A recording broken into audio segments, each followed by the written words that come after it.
The cash disbursement process. Per the AICPA for the exam, an employee in the Treasury Department who signs the check last should mail the disbursement checks and remittance advices. This is actually a very interesting point. I had someone talk through this with me who worked in auditing for many decades, at just many industries and many roles throughout the years. And right, this makes sense in theory.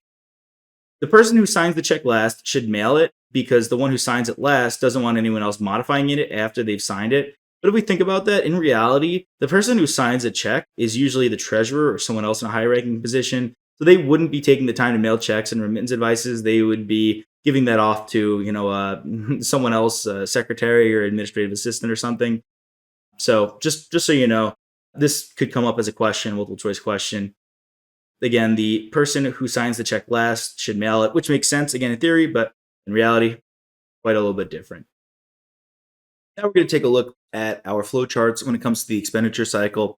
First, we have our purchasing department. And from our stores, we are going to have our first approved requisition. We are going to get it approved to make sure, let's say we want to requisition a purchase of 10 machines. We are going to move that requisition over here. We are going to approve and prepare the purchase orders in your purchasing department. They are going to then go find a vendor. They are going to say, hey, we want to buy 10 machines from you. That's going to create a bunch of different copies of the purchase order. As you see here, this is not 5 different purchase orders. This is just the 5 copies of the same purchase order. And then the requisitions, what does the word requisition mean? It means that you want to procure something, you want to get something. The purchase order is going to go to the vendor. Obviously, the vendor needs to see that in order for you to get that.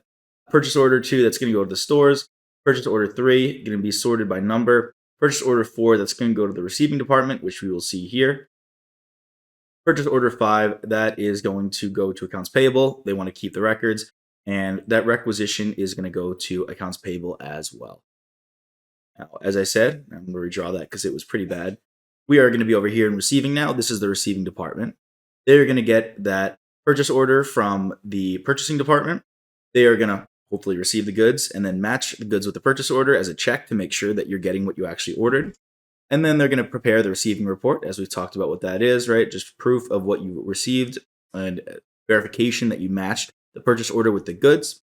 Then you are going to take the purchase orders, those copies of them, and essentially confirm with all of these other different groups that what we received is completely accurate. We're good to go here so far. Next up, we are going to look at the accounts payable department. Well, basically, as we mentioned multiple times, the accounts payable department is going to take every possible document and tie them all together. Make sure they're all adding up. You see here, this is that step that we've talked about multiple times where they're going to take all related documentation to the purchase and make sure it ties out. They're going to match those documents right here. They're going to prepare and approve the voucher and verify accuracy. And then, once accounts payable gets their hands on everything, they're eventually going to send everything over to general accounting to update the general ledger. And then we are going to essentially communicate with the treasurer to say, hey, you're going to actually have to pay this person. Then once we get over here to the treasurer, we are going to have our voucher package. Remember we mentioned that. Here it is with all of the documents included in it. That's going to come from accounts payable. That is going to be sent to the treasurer. The treasurer will then review the documentation within the voucher package. They're going to prepare the check and the remittance advice. Remember, we've got different perspectives.